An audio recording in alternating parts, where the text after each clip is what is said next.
अध्याय 5 भजन सुमिरन का अभ्यास। बाइबल में लिखा है, स्थिर हो और जान जाओ कि तुम परमात्मा हो। जिस पल हम भजन सुमिरन का अभ्यास शुरू करते हैं, उसी पल से संतों के बताए मार्ग पर चलना शुरू कर देते हैं। उसी पल से हमारी सारी धारणाएं पीछे रह जाती हैं और अनुभव होना शुरू हो जाता है। जब हम भजन सुमिरन के लिए बैठेंगे, तभी मन निश्चल होगा, तभी हम तीसरे तिल पर पहुंचेंगे, तभी हम अपने अंतर में प्रवेश करके सतगुरु के नूरी स्वरूप के दर्शन कर पाएंगे और हमें अपने अनश्वर स्वरूप की पहचान होगी और फिर हम परमपिता परमात्मा से मिलाप करने के काबिल होंगे।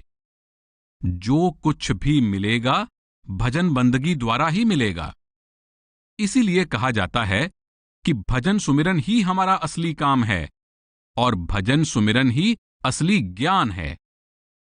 जब भी हम भजन सुमिरन में बैठे होते हैं, हम सबसे महत्वपूर्ण कार्य कर रहे होते हैं और वो है मनुष्य होने के नाते अपनी रहनी, करनी और चेतना में सुधार लाना।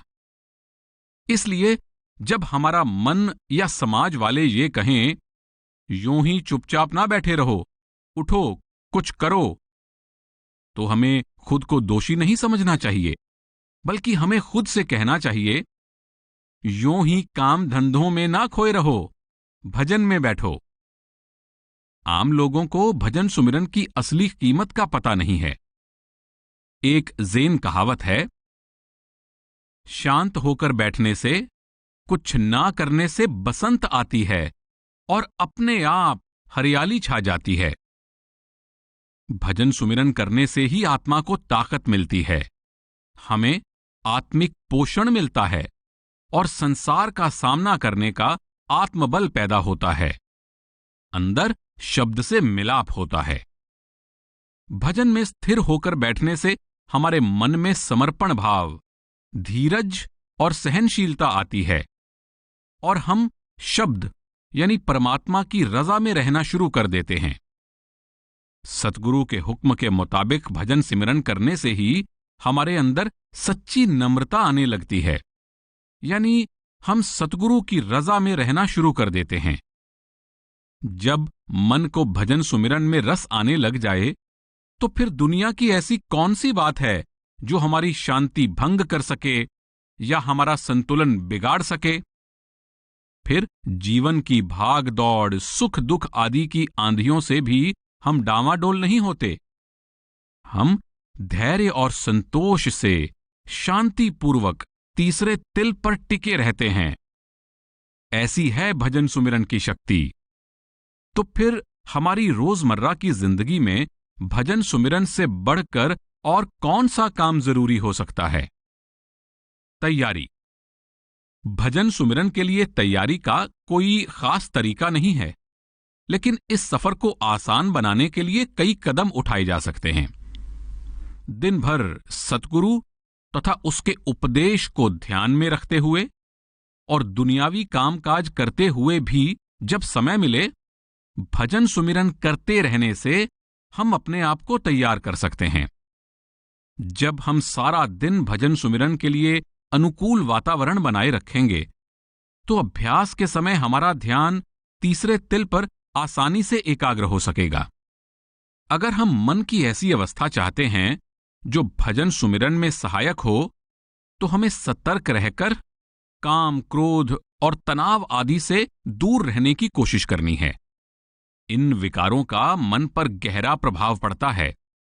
जैसे हम देखते हैं कि भजन में बैठते ही ध्यान सबसे पहले इन विकारों की ओर जाता है और मन को इनसे मोड़ने के लिए हमें बड़ी मेहनत करनी पड़ती है।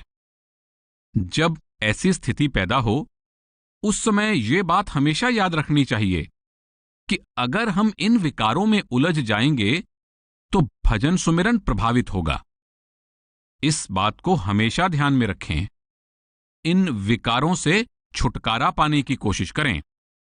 कुछ लोग बिस्तर छोड़ते ही एकदम अभ्यास में बैठ जाते हैं, यह सोचकर कि अर्धनिद्रा की अवस्था में ध्यान को तीसरे तिल पर इकट्ठा करना आसान होता है, वे इसका फायदा उठाते हैं।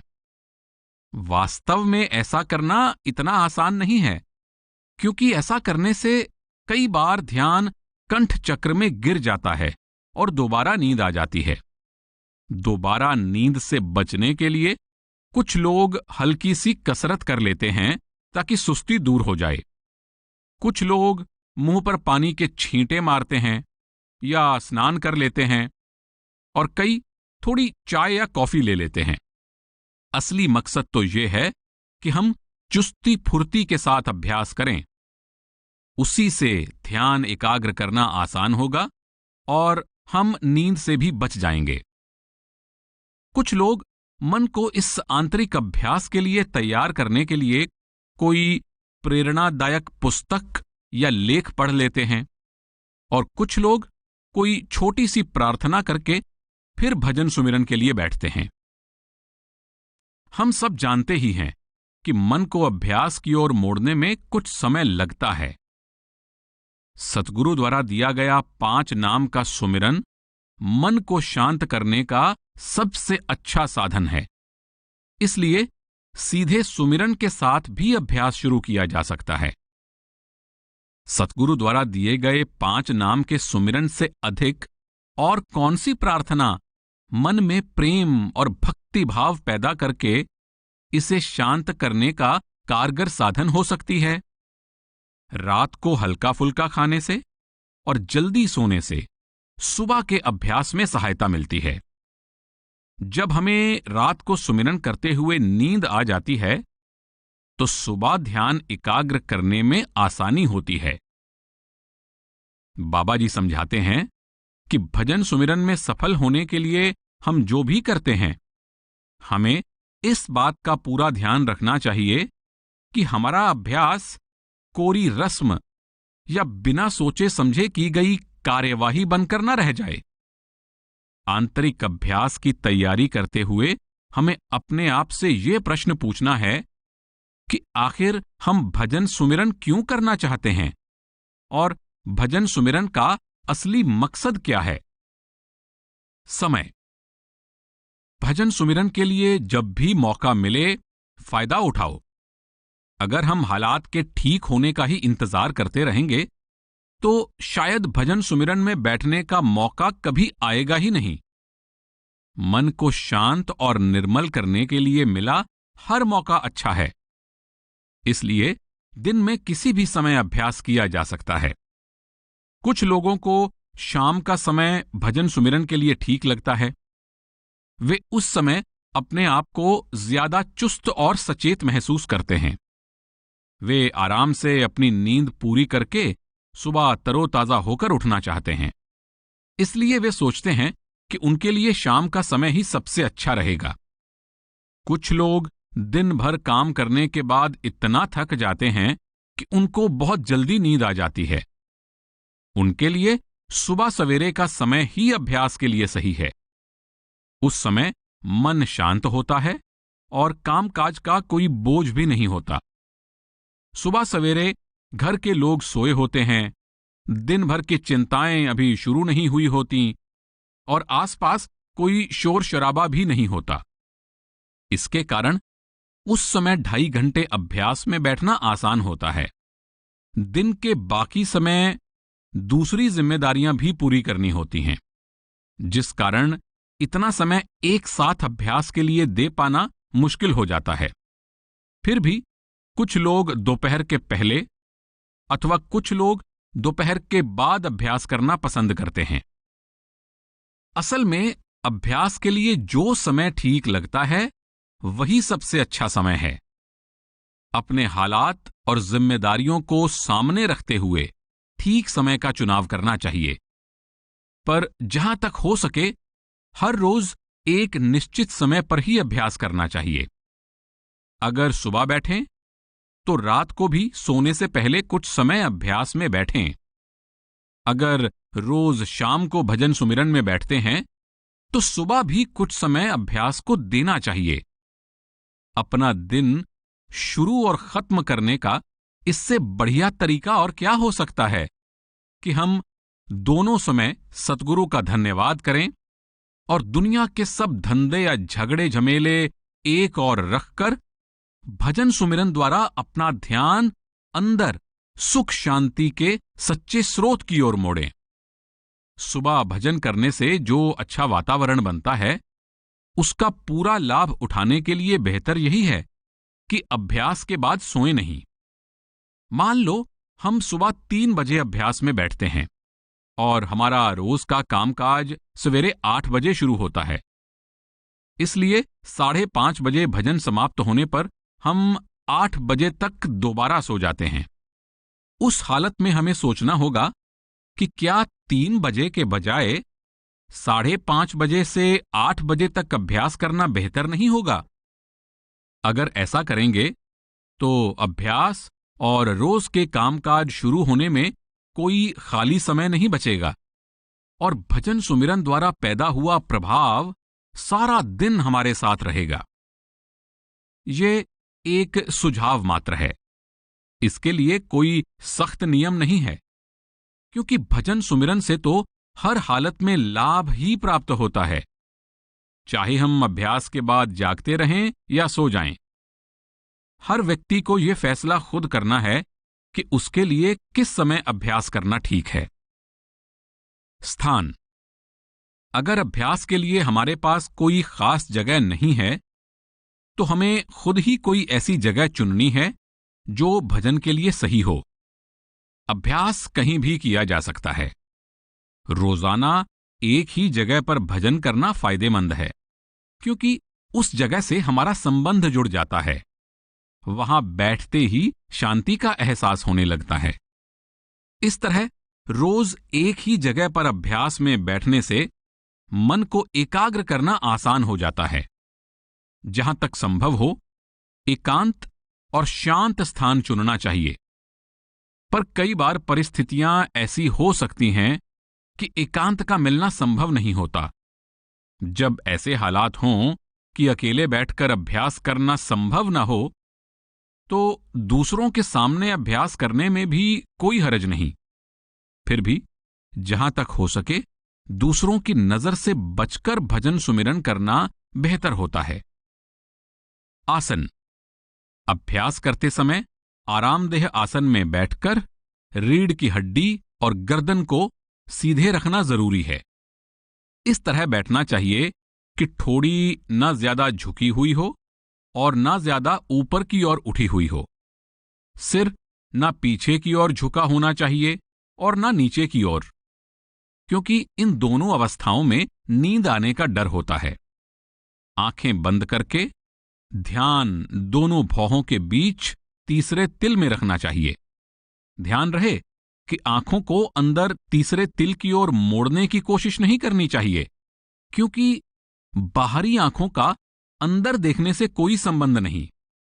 हाथ स्वाभाविक रूप से घुटनों पर या जांघों पर ऊपर या नीचे की ओर मोड़कर रखे जा सकते हैं।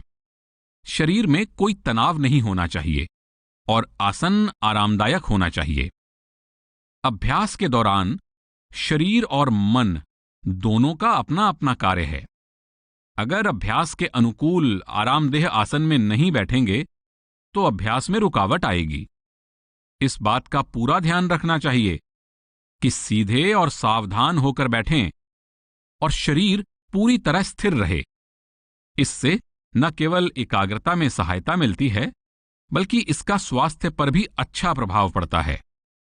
इस बात से कोई फर्क नहीं पड़ता कि हम पश्चिम के लोगों की तरह कुर्सी पर बैठकर अभ्यास करते हैं या भारतीयों की तरह चौकड़ी लगाकर। दोनों आसन भजन के लिए अनुकूल हैं, परंतु कई लोग इस भ्रम का शिकार हैं कि कुर्सी पर बैठकर अभ्यास करने से उतना फायदा नहीं मिलता जितना चौकड़ी लगाकर अभ्यास करने से होता है। ये एक गलत धारणा है। अभ्यास का संबंध एकाग्रता से है। कई लोग चौकड़ी लगाकर अभ्यास पक्का करने में वर्षों संघर्ष करते रहते हैं और जो समय एकाग्रता प्राप्ति की ओर लगाना चाहिए वो टांगों में होने वाली पीड़ा या गद्दियों को सही ढंग से रखने में चला जाता है। परिणाम यह होता है कि ऐसे लोग भजन सुमिरन को इतना समय नहीं दे पाते जितना कि अपने लिए सही और आरामदेह आसन चुनकर दे सकते हैं। जिस तरह गिलास को हिलाया जाए तो गिलास में पड़ा पानी स्थिर नहीं रह सकता, उसी तरह अगर शरीर बार बार हिलता रहे तो मन भी शांत और स्थिर नहीं हो सकता। शरीर को स्थिर रखने से मन को स्थिर रखने में सहायता मिलती है। इसलिए अभ्यास करते समय ऐसा आसन अपनाना चाहिए जिसमें हम बिना कष्ट के आराम के साथ स्थिर होकर बैठ सकें और पीड़ा या असुविधा के कारण बार बार आसन ना बदलना पड़े। अगर कुर्सी या सोफे पर बैठने में आसानी महसूस होती हो तो कुर्सी या सोफे पर बैठकर भी अभ्यास कर सकते हैं।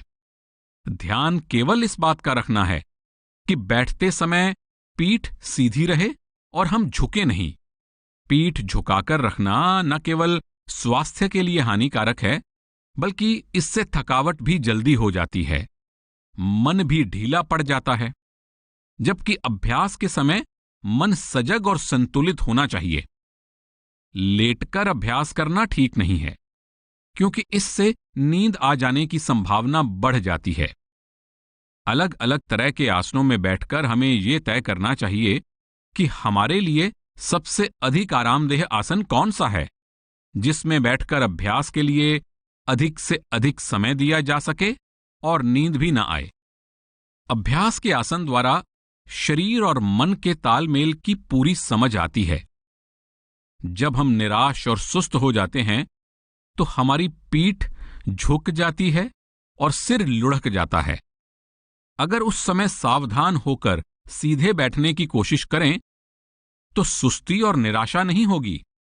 जब हम सीधे होकर बैठते हैं तो मन में निराशा नहीं आती। इसके विपरीत आसन में सीधे होकर बैठने से मन सचेत और सावधान महसूस करता है। जब हमारा आसन और नजरिया सही होता है और सोच सकारात्मक होती है, तब एकाग्रता प्राप्त करना आसान हो जाता है और आंतरिक अभ्यास में भी आनंद आने लगता है। भजन यानी शब्द को सुनने के लिए पैरों के बल भी बैठ सकते हैं और बाजुओं को सहारा देकर चौकड़ी लगाकर भी बैठ सकते हैं। बाजुओं को मेज या किसी और चीज पर टिकाकर कुर्सी पर बैठकर भी भजन किया जा सकता है। लेकिन सतगुरु हमें कानों में रुई आदि की डॉट लगाकर बैठने की सलाह नहीं देते।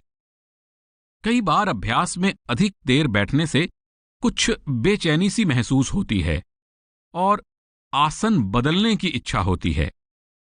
बेचैनी महसूस होने के बावजूद भी अगर हम आसन नहीं बदलते तो थोड़े समय में हम देखते हैं कि बिना आसन बदले या खुजली किए भी अभ्यास जारी रहता है। मन की ऐसी आदत है कि जो बात इसे अच्छी नहीं लगती, यह तुरंत उसके विरुद्ध प्रतिक्रिया करता है। इसलिए इस बात के लिए तैयार रहो कि मन अभ्यास के लिए राजी नहीं होगा और शरीर में बेचैनी होगी। हम अभ्यास द्वारा शरीर और मन को आदेश मानने के लिए तैयार कर रहे हैं, जबकि उन्हें ये बात बिल्कुल भी पसंद नहीं है। शरीर और मन दोनों ही अनुशासन में रहना पसंद नहीं करते, परंतु हमें उन पर अपनी पकड़ ढीली नहीं करनी है। अगर लगाम कसकर पकड़े रखेंगे तो कुछ समय बाद शरीर और मन दोनों वश में आ जाएंगे।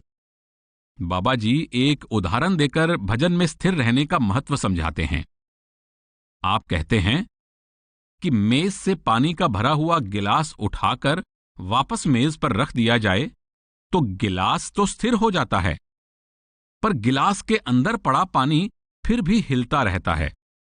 इसे ही उन्होंने लहरों का प्रभाव कहा है।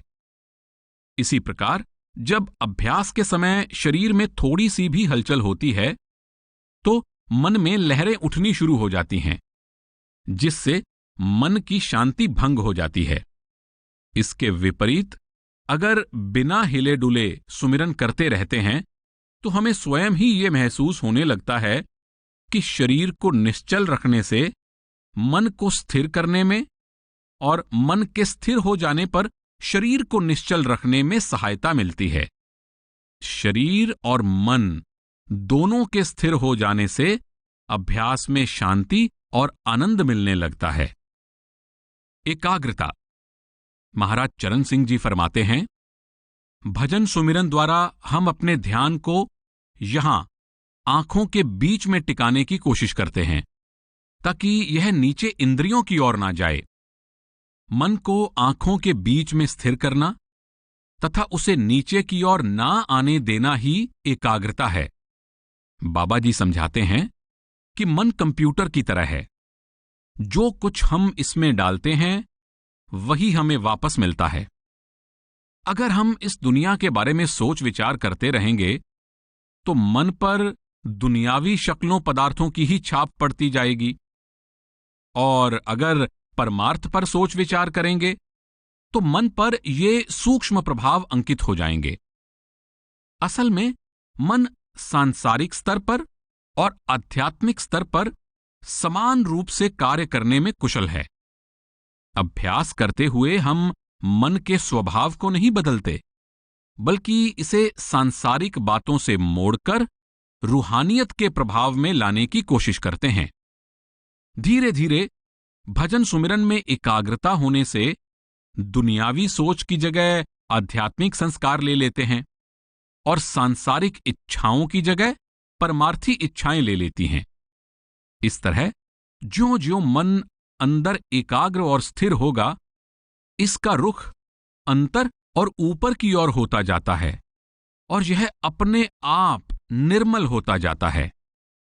एकाग्रता एक आतिशी शीशे, मैग्नीफाइंग ग्लास द्वारा कागज के टुकड़े को आग लगाने के समान है। इस लेंस को सूर्य के सामने इस तरह रखा जाता है कि सूर्य की किरणें लेंस के माध्यम से कागज पर एकाग्र होकर पड़ें। ये छोटी छोटी किरणें अगर बिखरी हुई हों तो बहुत निर्बल होती हैं, परंतु जब लेंस के माध्यम से एक बिंदु पर एकाग्र होकर कागज पर पड़ती हैं तो इतनी शक्तिशाली हो जाती हैं कि कागज के टुकड़े को आग लग जाती है। लेंस पूरी तरह स्थिर होना चाहिए, क्योंकि जरा सी भी हलचल किरणों के एक बिंदु पर एकाग्र होने में रुकावट डालती है, जिससे कागज को जलाने के लिए आवश्यक ताप पैदा नहीं हो सकता। जब लेंस कुछ देर के लिए स्थिर रहता है तो कागज पर एक चमकदार बिंदु दिखाई देने लगता है, जो शीघ्र ही आग का रूप धारण करके कागज के टुकड़े को जला देता है। इसी तरह हमें अपने फैले हुए ध्यान को पूरी तरह समेटकर तीसरे तिल पर स्थिर करना है और सुमिरन द्वारा इतनी एकाग्रता प्राप्त करनी है कि हमारे अंदर प्रकाश प्रकट हो जाए। जैसे जैसे एकाग्रता बढ़ती जाती है, हम ज्यादा समय तक ध्यान को अंदर तीसरे तिल पर टिकाए रखने में सफल हो जाते हैं और आंतरिक ध्वनि सुनने लगते हैं।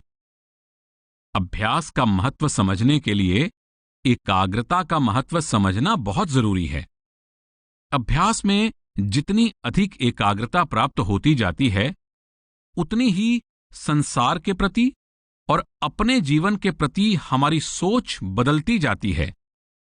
हमारी रूहानी तरक्की मन को तीसरे तिल पर स्थिर करने पर निर्भर है और मन एकाग्र होने पर ही निश्चल होता है। एक मन, एक चित्त होकर किया गया सुमिरन ही मन को तीसरे तिल पर टिकने की आदत डालने का सबसे उत्तम साधन है।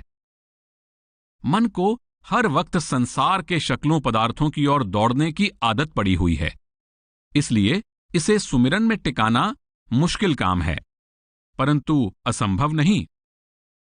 ब्रदर लॉरेंस ने लिखा है, अपने मन को परमपिता परमात्मा की हुजूरी में स्थिर रखने पर ध्यान दें। अगर किसी समय यह भटक जाए और प्रभु की ओर से इसका ध्यान हट जाए तो इससे खुद को परेशान ना होने दें, क्योंकि बेचैनी और अस्थिरता से मन स्थिर होने के बजाय फैलता है। इसको दृढ़ता से शांतिपूर्वक वापस अपने केंद्र पर लाना चाहिए। हमें अभ्यास में इसलिए संघर्ष करना पड़ता है क्योंकि हमारा ध्यान सुमिरन में नहीं होता, बल्कि संसार के सोच विचार में लगा होता है। हमारे जन्म लेने के समय से ही हमारा मन तीसरे तिल से उतरकर बाहरी संसार से जुड़ा हुआ है। बाहर की ओर भागते रहने की आदत मन में गहरी जड़ें जमा चुकी है।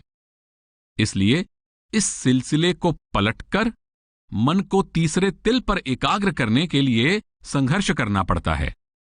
इस काम में सफलता के लिए संयम में रहने की, अभ्यास करने की, अपनी आदत को सुधारने की जरूरत है। जितना अधिक हम अपने आप को संसार से निर्लिप्त करने में सफल होते हैं, उतना ही हमारा ध्यान आंखों के पीछे एकाग्र होता जाता है। हमारा ध्यान अभी भी इस शरीर के साथ, संसार के शक्लों पदार्थों के मोह और प्यार के साथ और विषय विकारों के साथ बुरी तरह से बंधा हुआ है। इसी कारण हम अंधकार का पर्दा चीर कर अपने अंदर दाखिल नहीं हो सकते। जब तक हम ध्यान को बाहरी संसार से पूरी तरह हटा नहीं लेते और इसे अंदर तीसरे तिल पर एकाग्र नहीं कर लेते, तब तक कोई खास रूहानी तरक्की नहीं कर सकते। अगर ध्यान शरीर के साथ बंधा रहेगा तो अभ्यास के समय मन की हालत तूफान में फंसे समुद्री जहाज के समान होगी और इसे तीसरे तिल पर एकाग्र कर पाना मुश्किल होगा। इससे पता चलता है कि किस प्रकार बहिर्मुखी होने के कारण ध्यान बुरी तरह फैला हुआ है और दुनियावी कार्य व्यवहार हमारे और एकाग्रता के बीच में दीवार बने हुए हैं। अभ्यास में एकाग्रता प्राप्त करने का एकमात्र साधन है मन की बहिर्मुखी तथा पतन की ओर ले जाने वाली प्रवृत्तियों को अंदर की ओर मोड़ें। हमें अपने ध्यान को अंतर्मुख करके लगातार सुमिरन द्वारा तीसरे तिल पर एकाग्र करना है, जिसे आत्मा की बैठक कहते हैं। आत्मा की बैठक।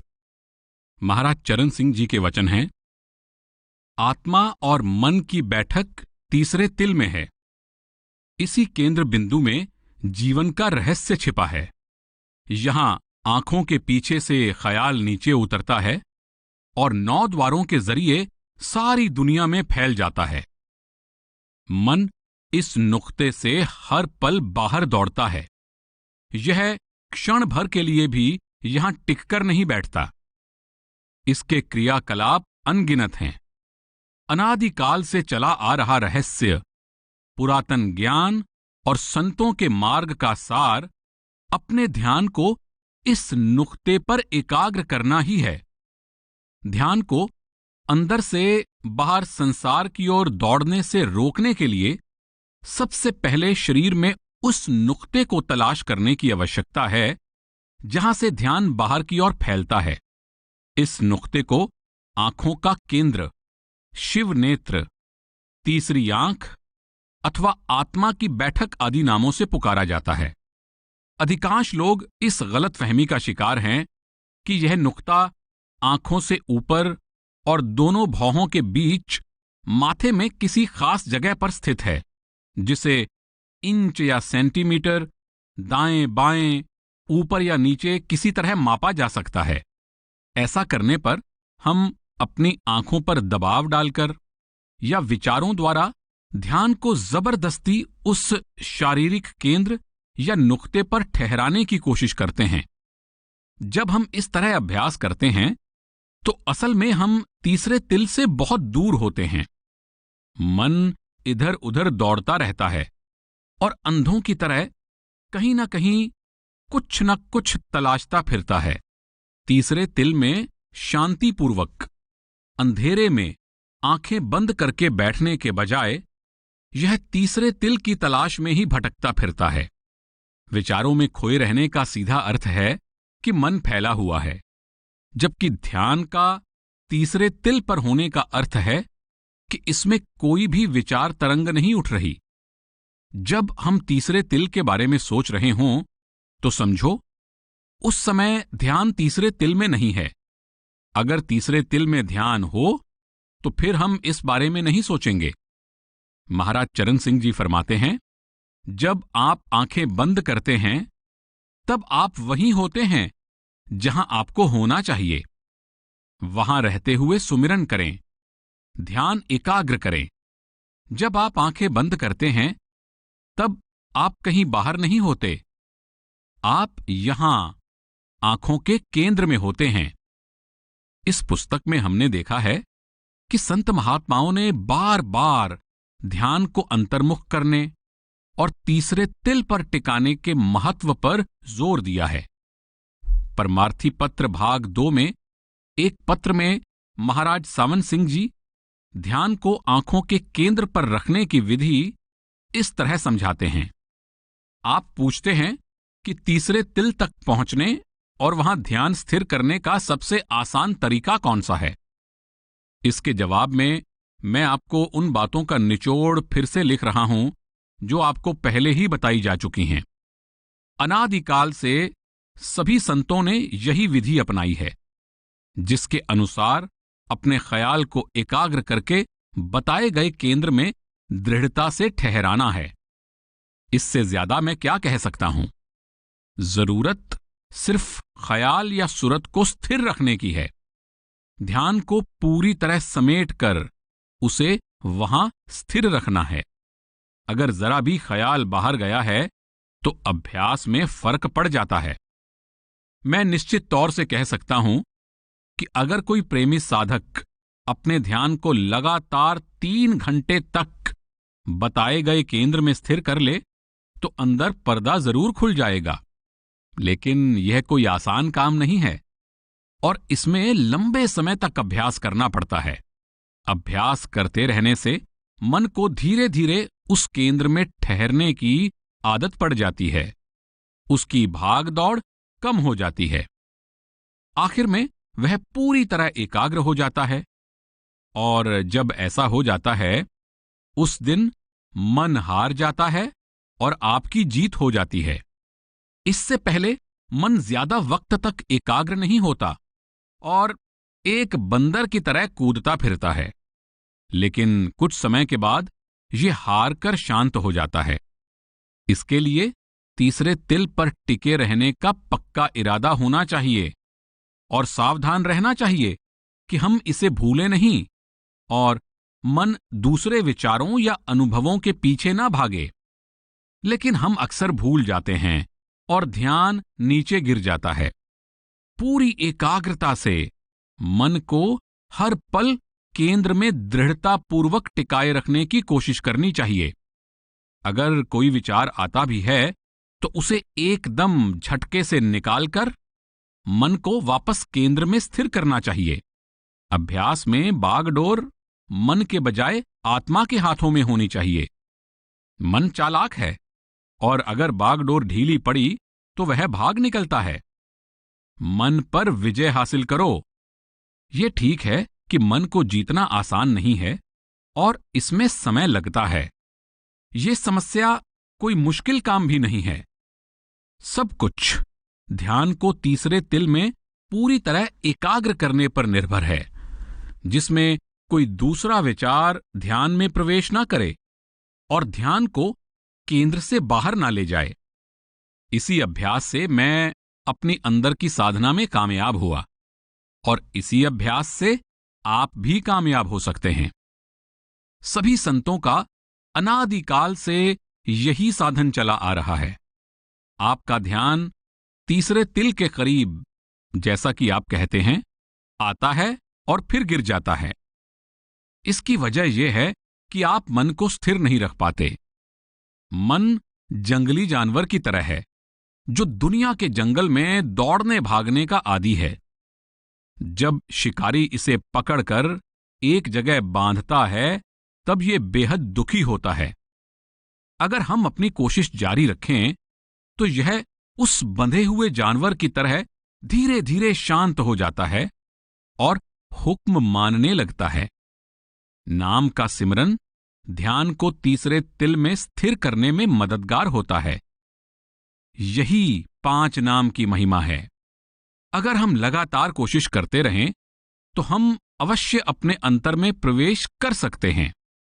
ध्यान एकाग्र होने से आत्मा की संपूर्ण शक्ति एक ही केंद्र पर इकट्ठी हो जाती है और फिर भजन सुमिरन की ताकत के द्वारा हम पर्दे को चीरकर ज्योति के दर्शन करते हैं।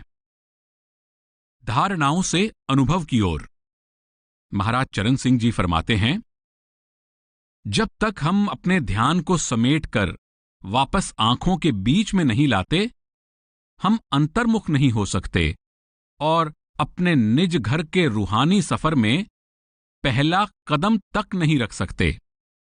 इससे ज्यादा स्पष्ट और जोरदार शब्दों में संत सतगुरु ये बात नहीं समझा सकते कि उच्च आध्यात्मिक अवस्था तक पहुंचने के लिए हमारा पहला लक्ष्य तीसरे तिल पर पहुंचना है।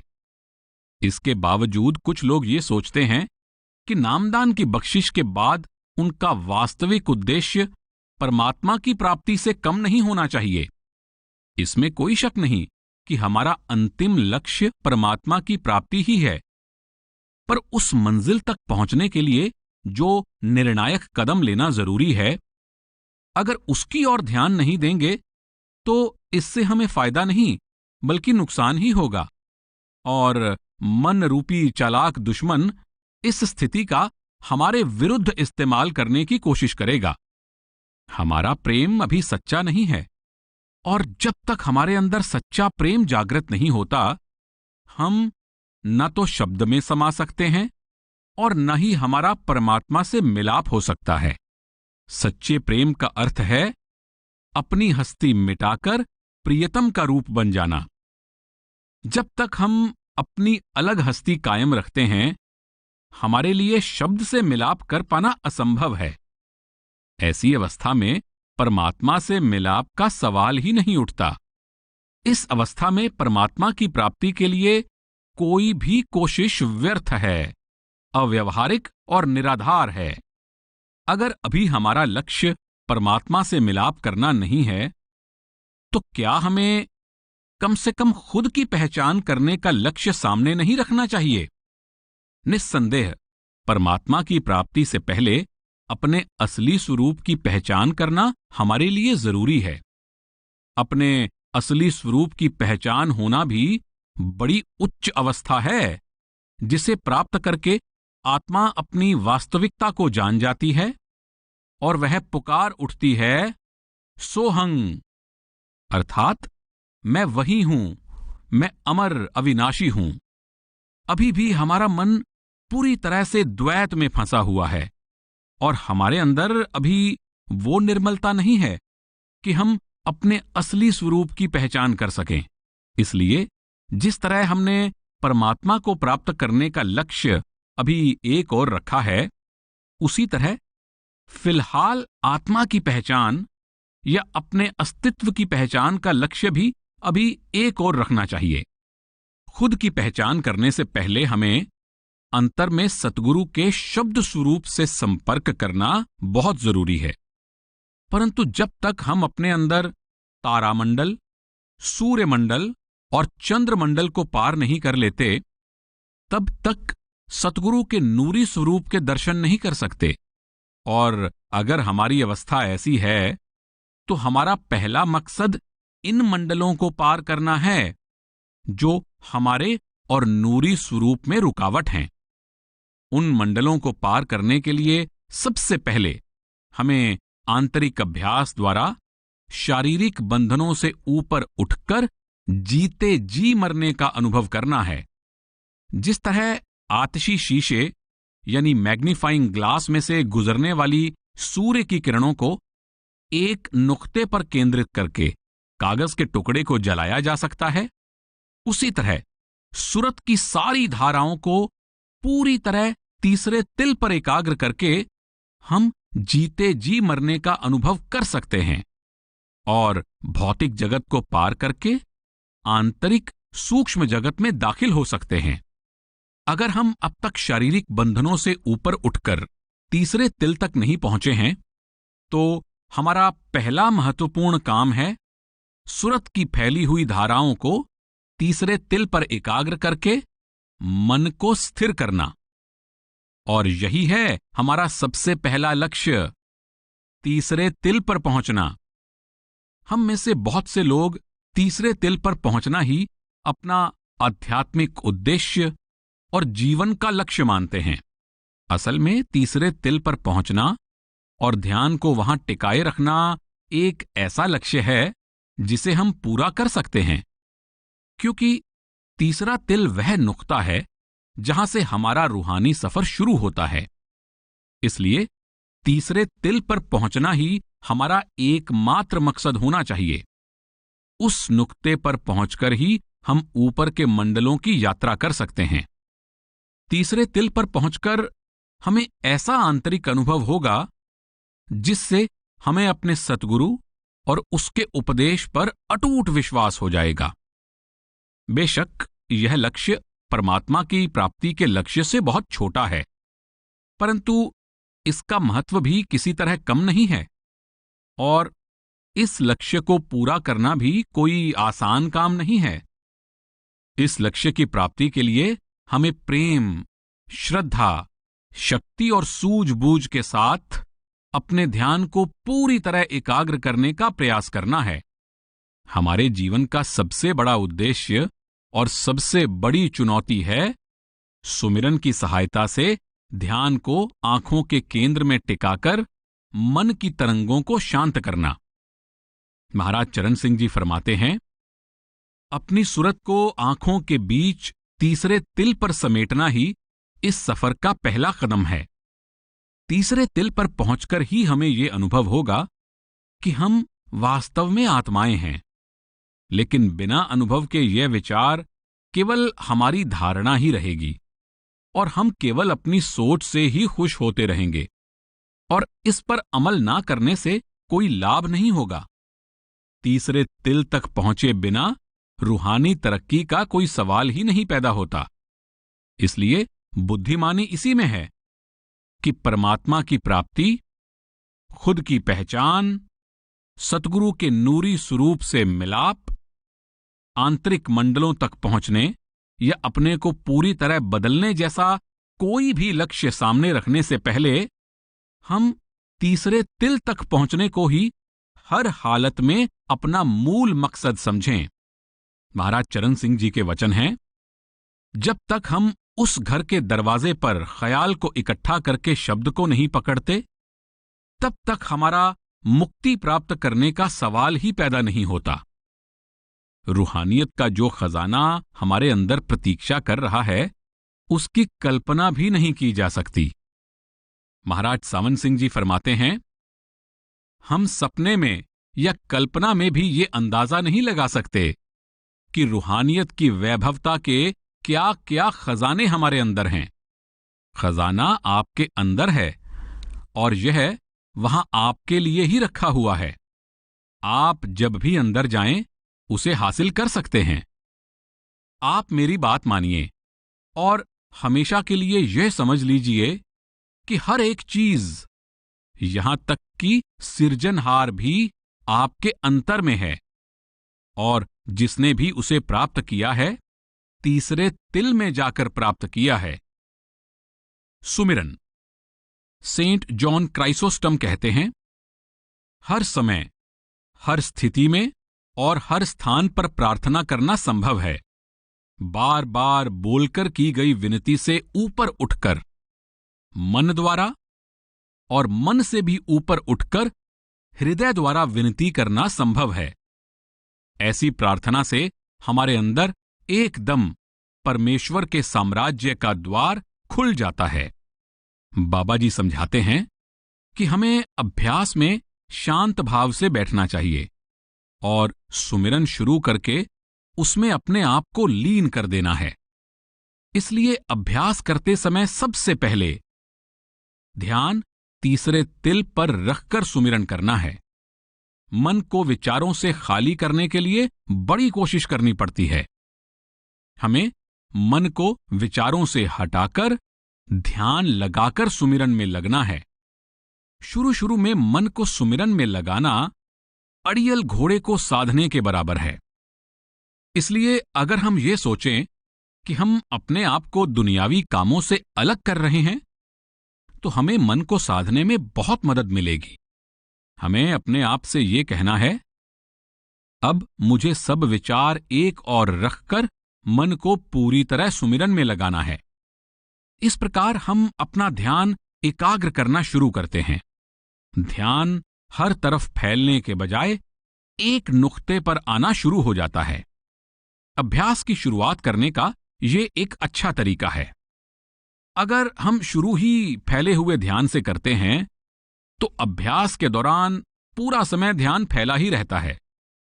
उस अवस्था में सुमिरन करने के बजाय हम विचारों में ही खोए रहते हैं। धीरे धीरे इस हद तक विचारों में खो जाते हैं कि विचार इच्छाओं में बदलने लगते हैं और कल्पना या विचारों का संसार ही असली संसार लगने लगता है। जब हमें यह पता चल जाए कि हम विचारों के बहाव में बह गए हैं और तब हम उन विचारों को निकाल दें, तो हमारा ध्यान फिर से सतगुरु के उपदेश की ओर जाने लगता है और हम खुद को इस लापरवाही के लिए फटकारने लगते हैं। जब जब हम मन को विचारों से निकालकर सुमिरन की ओर ले जाने में सफल हो जाते हैं, तब हम एक बहुत बड़ी जीत हासिल कर लेते हैं। यह बहाव के साथ बहने के बजाय बहाव के उलट बहने के बराबर है, ताकि अपने स्रोत वापस पहुंच सकें। हम मन को बाहर पतन की ओर ले जाने के बजाय अपने अंतर में ऊपर तीसरे तिल पर टिकाने की कोशिश करते हैं। बाबा जी समझाते हैं कि जिस प्रकार गैस से भरे गुब्बारे का धागा खोलते ही गुब्बारा अपने आप ऊपर की ओर उड़ना शुरू कर देता है, उसी प्रकार सुमिरन द्वारा आत्मा खुद ब खुद उड़ान भरना शुरू कर देती है। हम जबरदस्ती ध्यान को ऊपर जाने के लिए मजबूर नहीं कर सकते, लेकिन जब सुमिरन द्वारा ध्यान दुनिया की ओर से हट जाता है तो यह अपने आप ऊपर की ओर जाने लगता है। महाराज सावंत सिंह जी फरमाते हैं, आत्मा को जबरदस्ती ऊपर ले जाने की कोशिश मत कीजिए। समय आने पर आत्मा अपना रास्ता खुद ढूंढ लेगी।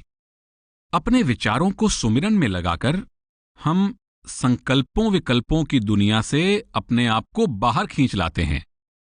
इस तरह निरंतर विचारों में खोए रहने और अंदर ही अंदर ख्याली पुलाव बनाने को छोड़कर हम आंतरिक शांति के मार्ग पर चल पड़ते हैं। सुमिरन मन को तीसरे तिल पर टिकाने की विधि है।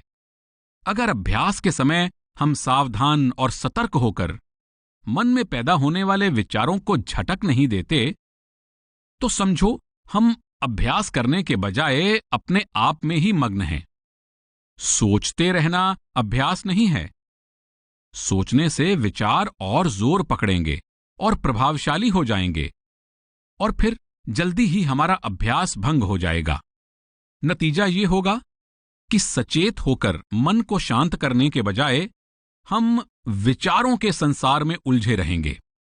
उस हालत में हमारा मन उन्हीं कल्पनाओं में उलझा रहेगा जिसकी वजह से हम अभी तक ये नहीं समझ सके हैं कि पूरी तरह सचेत होने और सही तौर पर जीवन जीने का क्या अर्थ है। इसके विपरीत यदि मन को सुमिरन में रखने और ध्यान को तीसरे तिल पर एकाग्र करने की कोशिश करते रहते हैं, तो आहिस्ता आहिस्ता आत्मा को इसका खोया हुआ बल वापस मिलना शुरू हो जाता है। जितना अधिक और जोरदार हमारा सुमिरन होगा, संकल्पों विकल्पों की दुनिया उतनी ही कमजोर होती जाएगी।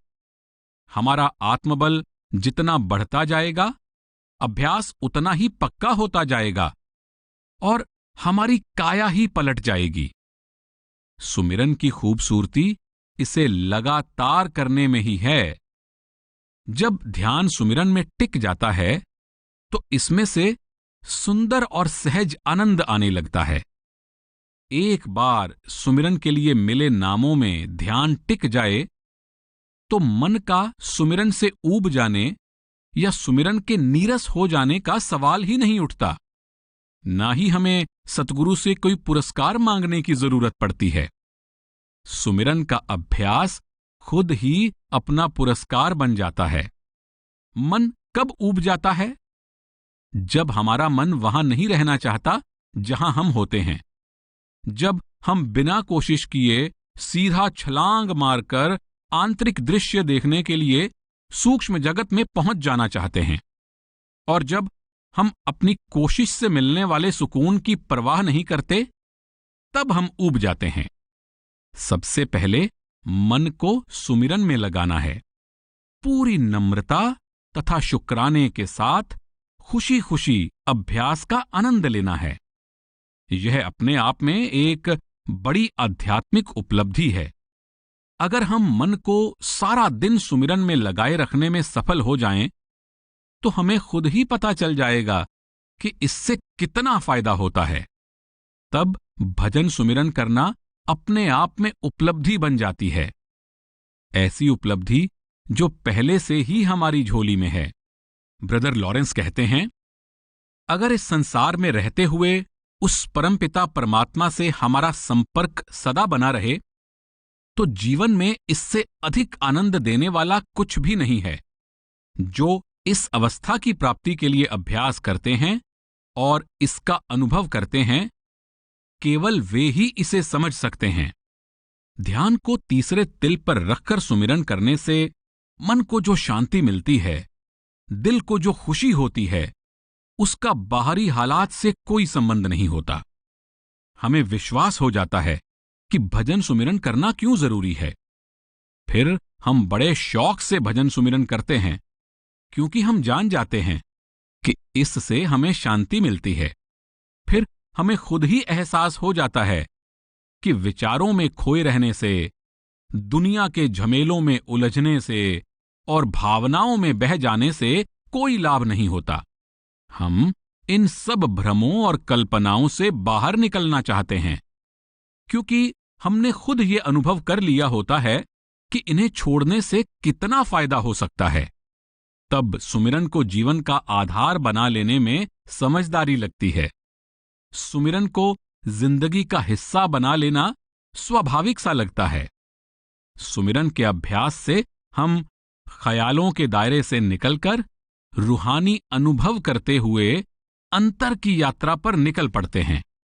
जब हम अपने जीवन को परमार्थ के अनुसार ढाल लेते हैं, तो हम स्वयं अनुभव करते हैं कि सुमिरन के अभ्यास द्वारा मन इतना जागरूक हो जाता है कि हम जीवन के हर काम को बेहतर ढंग से पूरा करने के काबिल बन जाते हैं। एकाग्र होकर सुमिरन करने से अभ्यास में रस आने लगता है। हम अंतर के सफर में आनंद प्राप्त करने लगते हैं, क्योंकि हमने ख्यालों से मुक्त होना सीख लिया है। हमने अपने अनुभव से सीख लिया है कि हमारे ख्याल हमें कहां से कहां ले जाते हैं, और वहां हम जाना भी नहीं चाहते। हम अपने ही ख्यालों की खीज भरी उथल पुथल से छुटकारा पा लेते हैं। सुमिरन द्वारा मन को तीसरे तिल पर टिकाकर जो शांत अवस्था प्राप्त होती है, हम उसी का आनंद लेते हैं। The way of a Pilgrim में लिखा गया है, जो व्यक्ति प्रार्थना यानी लगातार अपने अंतर में सुमिरन करते रहने की आदत डाल लेता है, उसे बड़ा सुकून मिलता है, और उसे लगातार प्रार्थना करते रहने की इतनी ज्यादा जरूरत महसूस होती है कि वो इसके बिना रह ही नहीं सकता। सुमिरन से मिलने वाली एकाग्रता कोई चमत्कार नहीं है। इसके लिए बहुत ज्यादा कोशिश करनी पड़ती है, और सुमिरन करने के लिए बार बार दी गई हिदायतों को मानना पड़ता है। जब सुमिरन पक्का हो जाता है, तो ऐसा महसूस होने लगता है कि मन रूपी जंगली जानवर को वश में किया जा रहा है। फिर हम कल्पनाओं की भूल भुलैया से बाहर निकल आते हैं, और हमें इस बात की तसल्ली होती है कि हम सतगुरु के उपदेश पर अमल कर रहे हैं। फिर हम आलस्य और अज्ञानता की गहरी नींद से जाग जाते हैं, और हमारी आत्मा अंधकार की लंबी रात के बाद प्रभात के प्रकाश में पहुंच जाती है। स्वामी जी महाराज कहते हैं, महिमा कुछ कही ना जाई, मन मारा सुरत समाई। शुरू शुरू में सुमिरन करना आसान नहीं होता, इसलिए सुमिरन की आदत डालने के लिए हमें कोशिश करनी पड़ती है। लगातार कोशिश करने से धीरे धीरे हम सुमिरन करने के इतने अभ्यासी हो जाते हैं कि बिना प्रयास किए ही सुमिरन अपने आप चलता रहता है।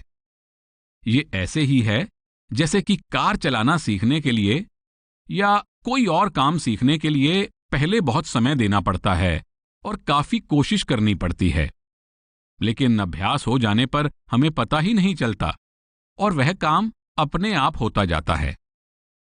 सेंट जॉन क्राइसोस्टम ने कहा है, मैं किसी से भी यह उत्तर सुनने के लिए तैयार नहीं कि संसार के कामों में व्यस्त व्यक्ति के लिए निरंतर प्रार्थना करते रहना संभव नहीं है।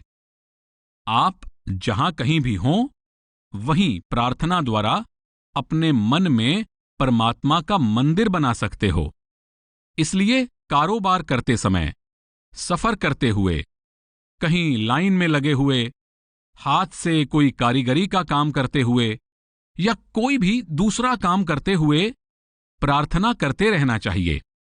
इस प्रकार परमात्मा के नाम की पुकार हमें अपने ही अनुभव से पता चल जाएगा कि लगातार प्रार्थना करना मुक्ति प्राप्त करने का एकमात्र साधन हमारे बस की बात है। सुमिरन के अभ्यास को दृढ़ करने के लिए सुमिरन करते समय सतगुरु का ध्यान करने से सहायता मिलती है, क्योंकि नामदान देते समय सतगुरु ने ही हमें सुमिरन के लिए ये शब्द बताए हैं। इसलिए सतगुरु और उनके द्वारा बताए गए सुमिरन के शब्दों के साथ हमारा अटूट संबंध है। जब कोई हमारे प्रियजन का नाम लेता है तो उसका स्वरूप एकदम हमारे सामने आ जाता है। इसी तरह सतगुरु के बताए गए सुमिरन द्वारा हमारा ध्यान सतगुरु की ओर जाना चाहिए। ऐसे ही जब दुनिया के कामकाज करते हुए मन सुमिरन में लगाए रखते हैं तो धीरे धीरे हमारा मन महसूस करने लगता है कि सतगुरु हर समय हमारे अंग संग हैं।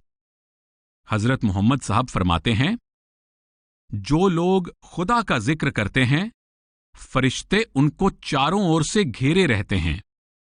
शुरुआत हम ऐसे भी कर सकते हैं कि अपना कोई एक रोजमर्रा का काम करते हुए बिना कुछ सोचे ध्यान पूरी तरह सुमिरन में रखें। यह अभ्यास पक्का हो जाने पर हमें महसूस होता है कि सुमिरन द्वारा हम वर्तमान में रहना सीख गए हैं और जीवन बेहतर ढंग से गुजरने लगता है। सैर करते समय या कहीं पैदल जाते समय सुमिरन करते रहने की आदत डाली जा सकती है। कुछ खाने पीने से पहले सतगुरु को हाजिर नाजिर समझते हुए सुमिरन द्वारा उनका शुक्रिया अदा किया जा सकता है। ऐसा करने के लिए आंखें बंद करना जरूरी नहीं है। परमार्थ के प्रति अपनी रुचि का दिखावा करने की कोई जरूरत नहीं है। जब दफ्तर में या लाइन में खड़े होकर इंतजार करते हैं, तब भी सुमिरन किया जा सकता है। कोई भी काम करते हुए सतगुरु को हाजिर नाजिर मानकर पल दो पल के लिए ही सही सुमिरन कर सकते हैं। खाना बनाते हुए, बगीचे में काम करते हुए या कोई अन्य शारीरिक काम करते हुए भी सुमिरन में मग्न होने के बहुत अच्छे अवसर मिल जाते हैं। स्नान करते हुए, कपड़े वगैरह पहनकर तैयार होते हुए, बिस्तर बिछाते समय, दरवाजा खोलते समय या कंप्यूटर चलाते समय सुमिरन किया जा सकता है। इन कार्यों को सुमिरन के साथ जोड़कर हम इन कार्यों द्वारा सतगुरु को याद करने का मौका बना सकते हैं। कोई भी कार्य करते समय मन को सुमिरन में लगाए रखने की आदत डाली जा सकती है। इस तरह एक के बाद एक कई कार्य करते समय हम अपना ध्यान सुमिरन में रख सकते हैं। ऐसा करने से हम वर्तमान में जीने लगते हैं। हमारे ख्याल न तो बीते हुए कल की ओर जाते हैं, न ही आने वाले कल की ओर, बल्कि हम अपने वर्तमान के हर एक पल को पूरी तरह जीने लगते हैं। आखिर हमारा जीवन है क्या? छोटे छोटे पलों की एक लंबी श्रृंखला ही तो है। हर पल को भरपूर जीने से हमारे जीवन का महत्व बढ़ जाता है और हमारे अंदर इतनी ताकत आ जाती है कि संतमत के अनुसार जीवन बिताना हमारे लिए सहज हो जाता है। ब्रदर लॉरेंस कहते हैं, मैं बस ध्यान मग्न होकर प्रभु को प्रेम से निहारते हुए उनकी हुजूरी में रहता हूं। मैं कह सकता हूं कि यही वास्तव में प्रभु की मौजूदगी है, या और स्पष्ट करके कहूं तो आत्मा का परमात्मा के साथ अपने आप चलने वाला मौन तथा गूढ़ वार्तालाप है, जिससे मुझे अपने अंतर में और प्रायः बाहरी तौर पर भी सुख और आनंद प्राप्त होता है। सुमिरन मन द्वारा करना चाहिए और किसी दूसरे को सुनाई नहीं देना चाहिए। इस तरह सुमिरन करना एक आदत डालने की ही बात है। लगातार चलते रहने वाला सुमिरन ही प्रेम और श्रद्धा से भरे जीवन में प्रवेश करने का गुप्त द्वार है। कुरान शरीफ में लिखा है, तुम्हें ऊंची आवाज में बोलने की जरूरत नहीं है, क्योंकि वह सर्वज्ञाता है। वह सब जो गोपनीय है, सब जो छिपा हुआ है, वह अल्लाह, बस अल्लाह के सिवाय कोई नहीं। उसी के हैं कई मनमोहक नाम। जब सुमिरन लगातार चलता रहता है तो हमें अपने अंदर ईश्वरीय सत्ता की मौजूदगी का एहसास होने लगता है। ये एहसास ही हमारा भजन सुमिरन है। सतगुरु के दिए नाम का प्रेम से सुमिरन करने से हमें महसूस होने लगता है कि सतगुरु सदैव हमारे अंग संग हैं। सफलता प्राप्त करने के लिए सुमिरन सहज भाव से करना चाहिए। सुमिरन करने की गति इतनी तेज नहीं होनी चाहिए कि हम परेशान हो जाएं, और न ही इतनी धीमी होनी चाहिए कि उसमें दूसरे विचार दखल अंदाजी करने लगें। जब मन पूरी तरह से सुमिरन में होता है तो हमें अपने भीतर और बाहर सतगुरु के अंग संग होने के सुखद भाव का एहसास होता है।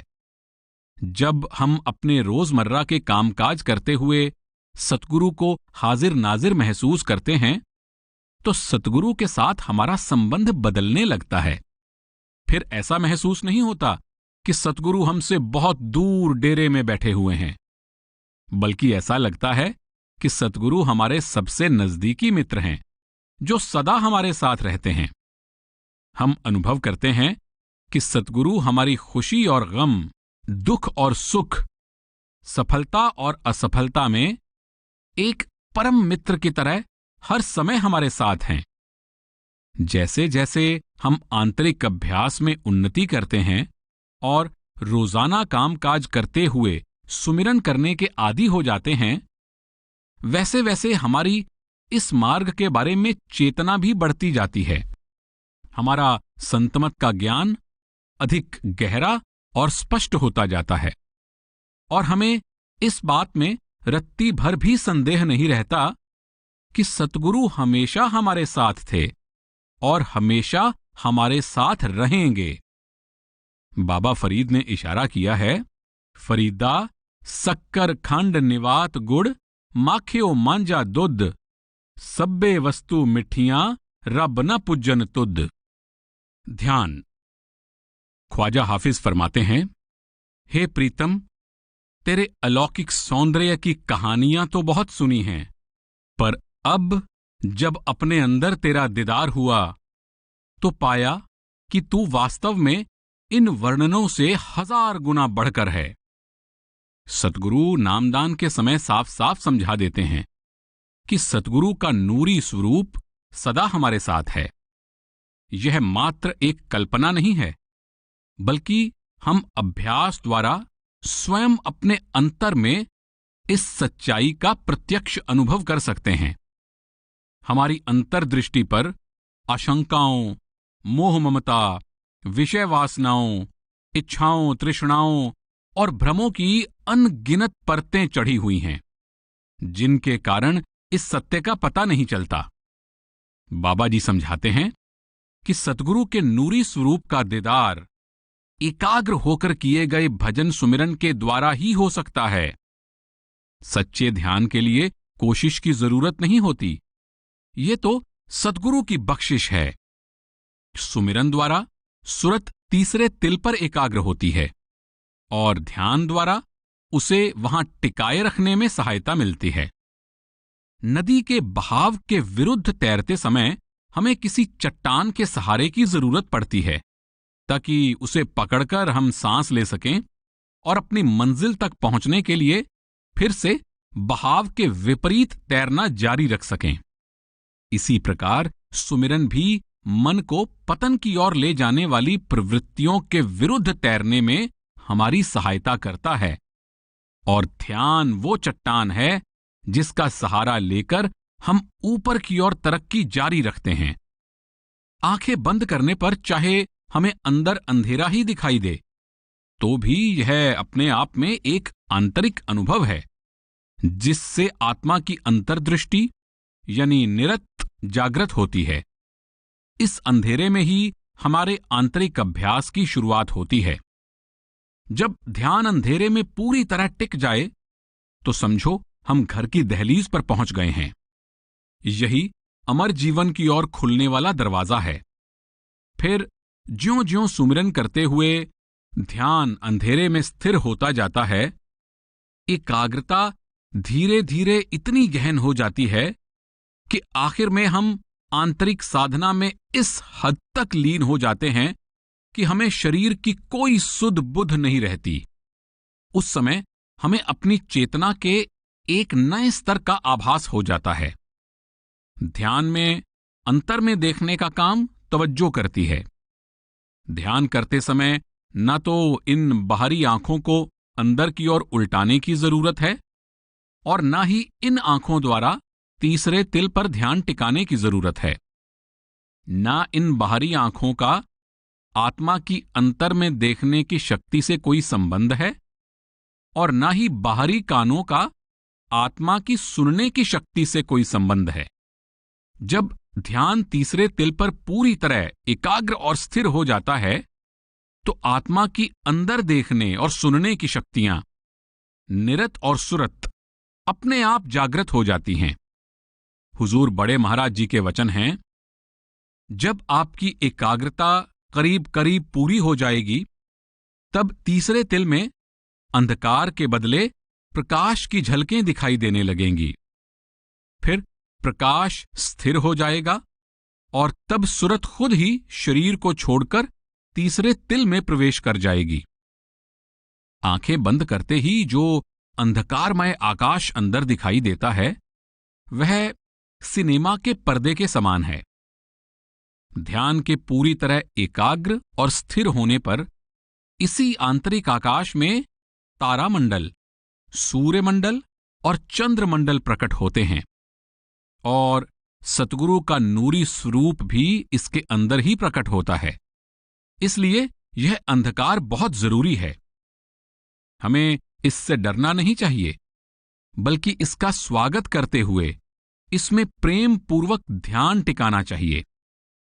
जब सुमिरन द्वारा एकाग्रता गहन हो जाती है तो निरत अपने आप ही जागृत हो जाती है और अंतर में अंधकार की जगह प्रकाश फैल जाएगा।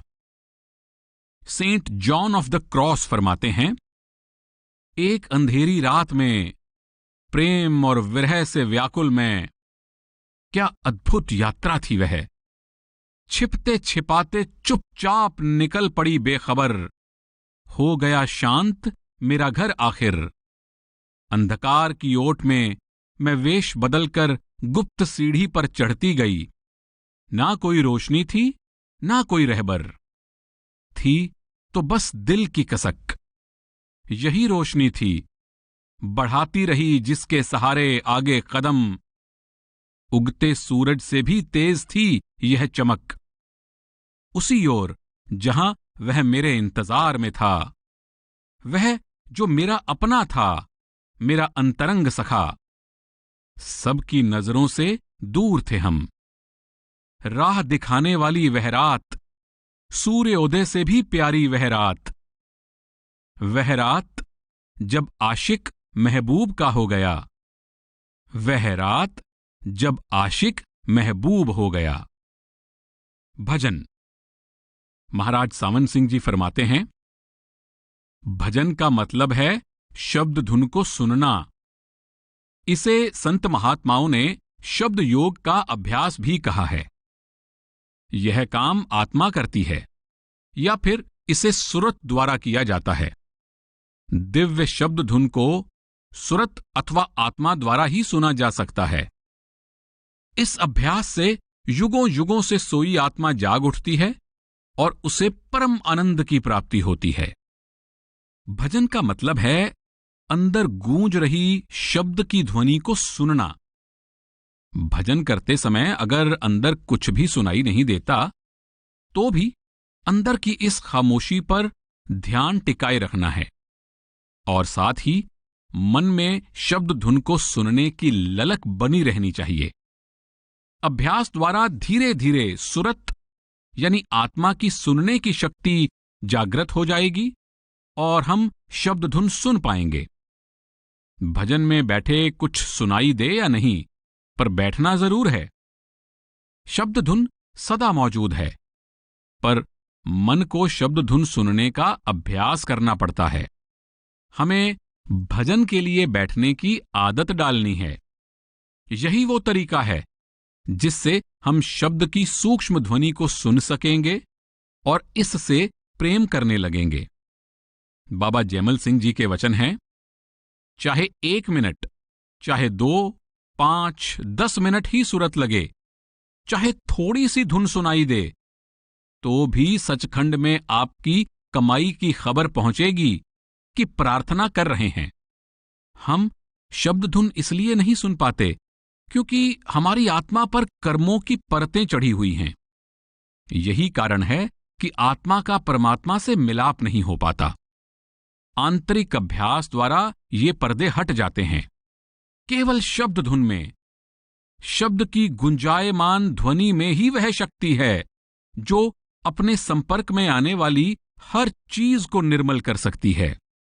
यही ध्वनि कर्मों का नाश कर सकती है। इसलिए शब्द के संपर्क में आकर ही हम मुक्त हो सकते हैं ताकि निज घर वापस पहुंच सकें। बाबा जैमल सिंह जी फरमाते हैं, जब आप भजन में बैठें उस समय जो भी आवाज पहले सुनाई दे, जैसे चक्की की तरह, रेल के इंजन की तरह या तंदूर की तरह, पहले मन व सुरत को उसमें लगावें और निरत और कान ऊपर की ओर रखें कि आवाज कहां से आती है। उसके बाद घंटे की आवाज में मन लगाओ और फिर शंख की आवाज में सुरत व मन लगाओ। तब धीरे धीरे सुरत रस प्राप्त करेगी और एक दिन जरूर सचखंड पहुंचेगी। जल्दी ना करो, क्योंकि जब धुन की प्रीत के द्वारा सुरत पक्की होगी, उसी वक्त शब्द धुन के साथ तार बंध जाएगा। सो सहज सहज धीरे धीरे मन लग जाएगा। एक रोज सचखंड पहुंचोगे। बहुत से सत्संगी केवल सुमिरन करते हैं, भजन में नहीं बैठते। हमें ये कभी नहीं भूलना चाहिए कि चाहे सुमिरन में रस आना शुरू हो जाए और सुमिरन बहुत मीठा और प्यारा लगने लगे, तो भी यह शब्द धुन से जुड़ने के मुकाबले में कुछ भी नहीं। सुमिरन साधन है, असल मकसद शब्द धुन को सुनना है। सुमिरन खाना बनाने के समान है, भजन खाना खाने के समान है। खाना बनाने की तकलीफ उठाने के बाद फिर कौन उसका स्वाद नहीं लेना चाहेगा। अपने भजन सुमिरन के साथ भी हम ऐसा ही तो कर रहे हैं। अभ्यास करते समय हम केवल सुमिरन करते हैं और भजन की ओर ध्यान ही नहीं देते। जब भी अभ्यास के लिए बैठें, चाहे 15 मिनट के लिए ही क्यों ना बैठें, हमें शब्द धुन सुनने की आदत डाल लेनी चाहिए। यानी भजन को समय जरूर देना चाहिए। चाहे हमें अंदर कुछ भी सुनाई ना दे, फिर भी जो कुछ भी सुनाई दे उसे सुनने की आदत डालनी है। चाहे हमें सिर्फ खामोशी का एहसास हो, फिर भी हमें खामोशी पर ही ध्यान टिकाना है। यह खामोशी हमारे मन को स्थिर करेगी और मन की तरंगों को शांत करेगी, और उस खामोशी में से हमें धीरे धीरे शब्द धुन सुनाई देने लगेगी। अगर हम शब्द सुनने का अभ्यास ही नहीं करेंगे तो हम शब्द कैसे सुन सकेंगे? अगर हम शब्द सुनेंगे ही नहीं तो हमें भजन सुमिरन का पूरा लाभ कैसे प्राप्त होगा? इसलिए जरूरी है कि जब भी हम अभ्यास के लिए बैठें, पहले सुमिरन करें और फिर भजन को अवश्य समय दें। सुमिरन के लिए निश्चित किया गया समय जब पूरा हो जाए, तब हमें सुमिरन का आसन छोड़कर भजन के आसन पर बैठ जाना चाहिए, बिना इस बात की चिंता किए कि सुमिरन के दौरान मन एकाग्र हुआ या नहीं। शब्द की ध्वनि और शब्द का प्रकाश पहले से ही हमारे अंदर मौजूद है, लेकिन हम इसे सुन और देख नहीं सकते। जरा सोचो कि अगर हम किसी लाउड स्पीकर या तेज रोशनी वाले बल्ब को मोटे पर्दों से ढक दें तो क्या होगा? न तो हम लाउड स्पीकर की आवाज सुन सकेंगे, न बल्ब का प्रकाश देख पाएंगे, और तो और हमें इनके अस्तित्व का ज्ञान ही नहीं होगा। लेकिन जब हम उनके ऊपर से पर्दे उतारने शुरू कर देंगे तो पहले हमें हल्की सी आवाज सुनाई देगी और धुंधला सा प्रकाश दिखाई देगा।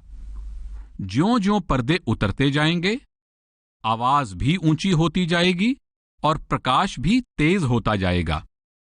अंत में ज्यों-ज्यों सब पर्दे उतरते जाएंगे तो स्पीकर भी दिखाई देने लगेगा और बल्ब भी दिखाई देने लगेगा। इसी तरह अभ्यास द्वारा हम आत्मा पर चढ़ी कर्मों की परतें उतारकर उस धुन और प्रकाश का अनुभव करते हैं जो पहले से ही हमारे अंदर मौजूद है। बांस की बांसुरी में से इसलिए आवाज निकलती है क्योंकि वह अंदर से खोखली होती है। ठोस लकड़ी का टुकड़ा बांस की बांसुरी का काम नहीं कर सकता। अभ्यास के समय मन को विचारों से खाली कर देना खोखले बांस की बांसुरी बन जाने के समान है।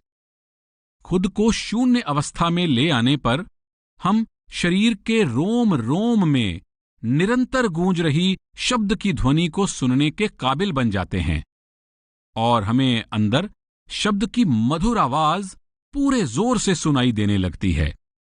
सतगुरु समझाते हैं कि अपने आप को शब्द में लीन कर देना ही सच्चा जीवन जीना है।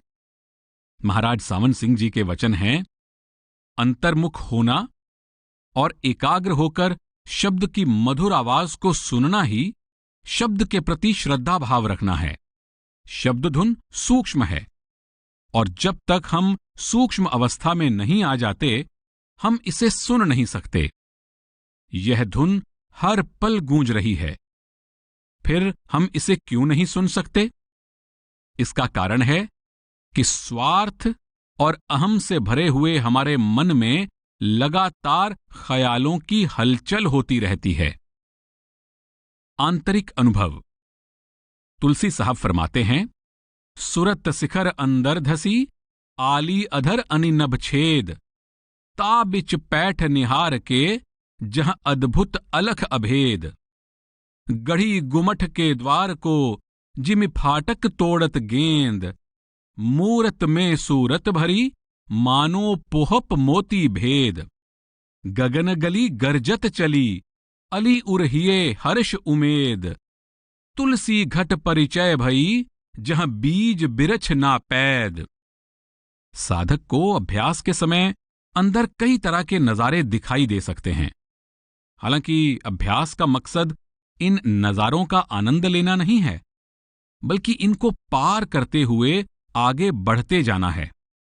आमतौर पर ये आंतरिक दृश्य जन्मों जन्मों से हमारे मन पर पड़े हुए प्रभावों के कारण होते हैं। अगर हम इन पर ध्यान देंगे या इनमें ही मग्न हो जाएंगे तो असली मंजिल पर नहीं पहुंच सकेंगे। हमें हर हालत में अपना ध्यान तीसरे तिल पर रखकर सुमिरन करते रहना चाहिए या शब्द धुन को सुनना चाहिए। तब धीरे धीरे ये दृश्य धुंधले पड़ जाएंगे और फिर गायब हो जाएंगे।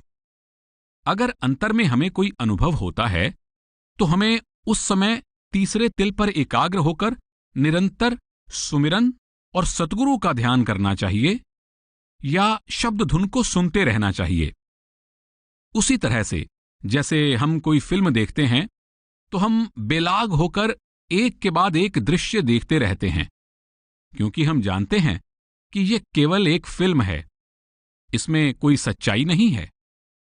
इसी प्रकार जब तक अंतर में सतगुरु के नूरानी स्वरूप का दीदार नहीं होता, तब तक आंतरिक मंडलों में दिखाई देने वाले दृश्यों को निर्लिप्त भाव से देखना चाहिए।